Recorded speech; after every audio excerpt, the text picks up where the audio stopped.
Hello everyone. अभी बहुत सारे स्कॉलरशिप जो है आए हुए हैं, एनएसपी पे है, बिहार पोस्ट मैट्रिक स्कॉलरशिप जो है पीएमएस वाला, ऐसे करके बहुत सारे स्कॉलरशिप है और भी स्कॉलरशिप आने वाले हैं। जैसे आईसीआईसीआई बैंक का हो जाएगा, आपका एसबीआई बैंक का हो जाएगा, एचडीएफसी बैंक का हो जाएगा।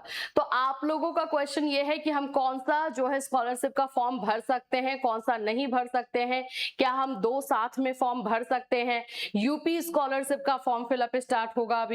तो आप लोगों के इतने सारे जो क्वेश्चंस है, सभी का आंसर इस वीडियो में दिया जाएगा, क्योंकि जेन्युइन क्वेश्चन है।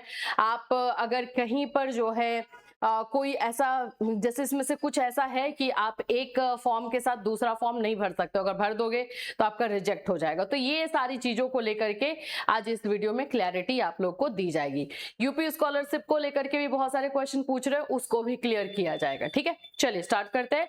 उससे पहले फ्रेंड्स, चैनल पर पहली बार विजिट करें तो चैनल को सब्सक्राइब कर लेना, बेल आइकन को हिट कर देना।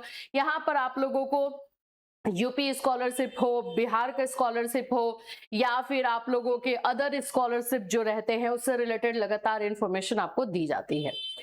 मैं यहाँ पे बता दूं कि हम बहुत सारे स्कॉलरशिप को कवर करते हैं अपने वीडियोस में, और उसमें से कुछ स्कॉलरशिप प्राइवेट होते हैं, प्राइवेट इंस्टीट्यूशन के होते हैं, और कुछ जो है गवर्नमेंट होते हैं। अब इस बात को ध्यान से समझना, गवर्नमेंट वाले जो स्कॉलरशिप है आप एक से ज्यादा मतलब दो नहीं भर सकते हो सेम कोर्सेज के लिए, सेम कोर्सेज के लिए, लेकिन प्राइवेट वाले कर सकते हो। चलो इसको देख लेते हैं।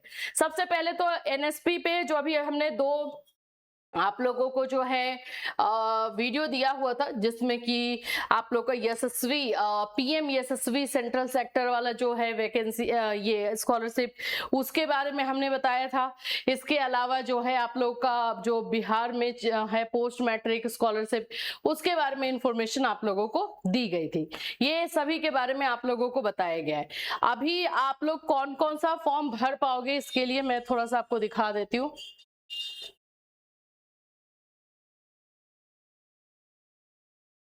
बहुत सारे स्कॉलरशिप देखो, यहाँ पे नेशनल स्कॉलरशिप को लेकर के क्या क्या चीजें हैं, एक बार हम थोड़ा सा पहले एक एक करके देख लेते हैं, फिर उसके बाद मैं आप लोग को अपडेट दे देती हूँ। बिहार पोस्ट मैट्रिक स्कॉलरशिप है, इसमें ही है कुछ अपडेशन है, इसी को लेकर के हम क्लियर कर लेते हैं। वैसे तो एक लाइन में मैं सारा चीज बता दूंगी, क्लियर भी हो जाएगा। कोशिश करना है कि भाई दो गवर्नमेंट स्कॉलरशिप को साथ में ना भरो, सिंपल। ठीक है, सरकारी जो स्कॉलरशिप होता है उसको आपको नहीं भरना। इसमें ये सारा चीज हमने बताया हुआ था आपको। हम आ जाते हैं हमारे जो मेन पॉइंट है, जो आप लोगों ने स्क्रीनशॉट लेकर के मुझे भेजा है, 12 नंबर। यदि कोई छात्र छात्रा इसी पाठ्यक्रम, इसी शैक्षणिक सत्र में किसी अन्य छात्रवृत्ति योजना का लाभ ले रहा है, ले रही है, तो उसका पीएमएस आवेदन निरस्त या रिजेक्टेड कर दिया जाएगा।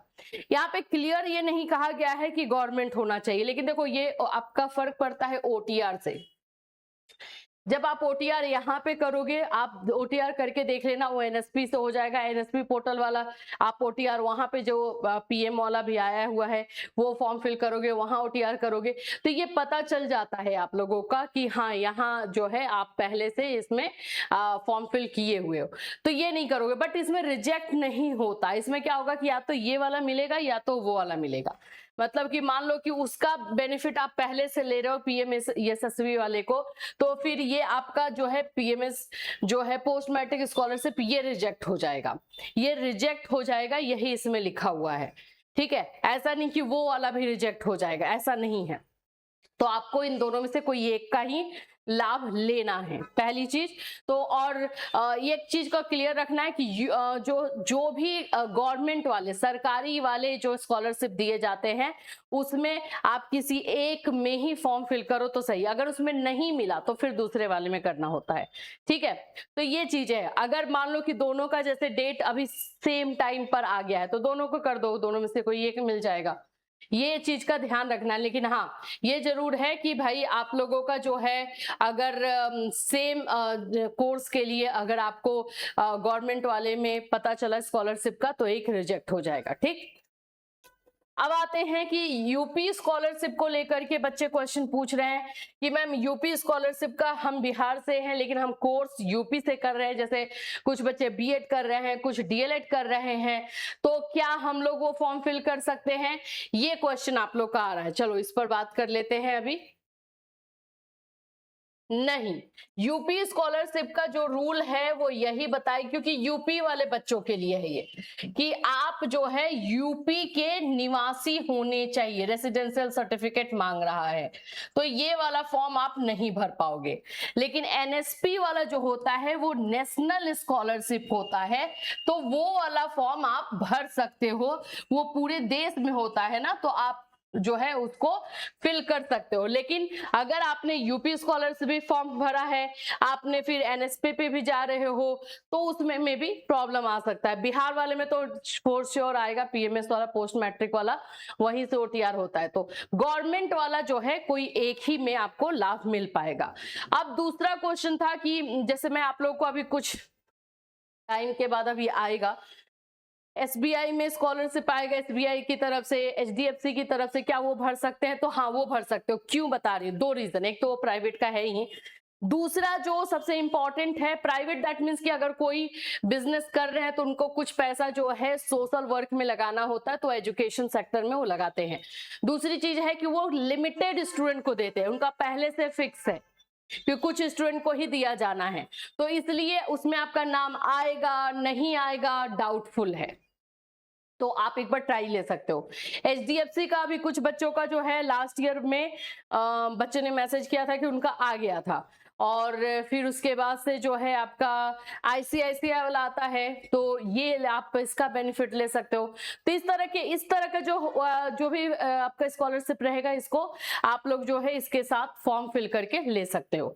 लेकिन क्योंकि उसके लिए कहीं पे कुछ लिखा नहीं, उसमें भी नहीं लिखा रहता है, जो आपका एसबीआई है उसमें नहीं लिखा रहता है कि भाई आप उसका बेनिफिट नहीं ले पाओगे, मतलब आप इसी को फिल करोगे, दूसरा कहीं पे आपने फॉर्म फिल किया है तो आपको नहीं मिलेगा, ऐसा कुछ भी नहीं लिखा, कोई इंस्ट्रक्शन नहीं रहता है, तो आप उसको फिल कर सकते हो। तो इन सभी चीजों का ध्यान रखोगे। और जो भी बच्चे फॉर्म फिल कर रहे हैं, कुछ बच्चों का है कि बोनाफाइड चाहिए। देखो, बोनाफाइड के लिए सबसे जो तरीके से कॉलेज देता है, कॉलेज में बुला करके देता है। बोनाफाइड का मतलब ये हो जाता है कि वो आपको जो है एक उस लेटर में लिख के दे रहा है कि आप यहाँ पर पढ़ाई कर रहे हो, इसके लिए आप उसका आप कहीं मिसयूज या कुछ वैसा ना करो, इसलिए स्टूडेंट को फिजिकली देख करके देता है, ऑनलाइन जल्दी नहीं देता है, इस बात का ध्यान रखो। तो ये सारे में प्रॉब्लम आ रहा है, तो या तो आप कॉलेज जा करके बनाइए, जैसे मुझे आज 2-3 मैसेजेस आए हुए थे, या फिर जिनके थ्रू एडमिशन लिए उनसे बोलिए, अगर रिक्वेस्ट कीजिए, क्योंकि किसी से भी आपने एडमिशन अगर लिया भी है तो वो उनकी रिस्पॉन्सिबिलिटी नहीं है, क्योंकि वो कॉलेज जल्दी देता नहीं है। तो ये बात का एकदम क्लियर जो है चीजें है, मैसेज आया था इसलिए मैंने इसको आपको बता दिया है।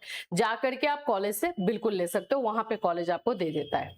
तो बोनाफाइड की जरूरत अभी लगेगा आप लोगों को, या फिर आप लोगों ने ये अलॉटमेंट लेटर है उसको आप लोग कर सकते हो, अलॉटमेंट लेटर का उसको आप लोग जो है यूज कर सकते हो।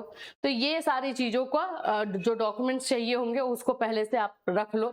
और भी आगे बहुत सारे स्कॉलरशिप लाइनअप हैं, और अगस्त में आपको, अगस्त से सितंबर के बीच में आपको ये जितने भी मैं नाम बता रही थी इन सभी का जो है आप लोगों को अभी देखने को मिलने वाला है, तो उसमें आप लोग फॉर्म डाल सकते हैं। एनएसपी में अगर कोई फॉर्म फिल किया हो तो उसके साथ साथ भी, ठीक है। चल, इससे रिलेटेड और कोई क्वेश्चन या क्वेरी है तो बिल्कुल आप मैसेज कर सकते हो।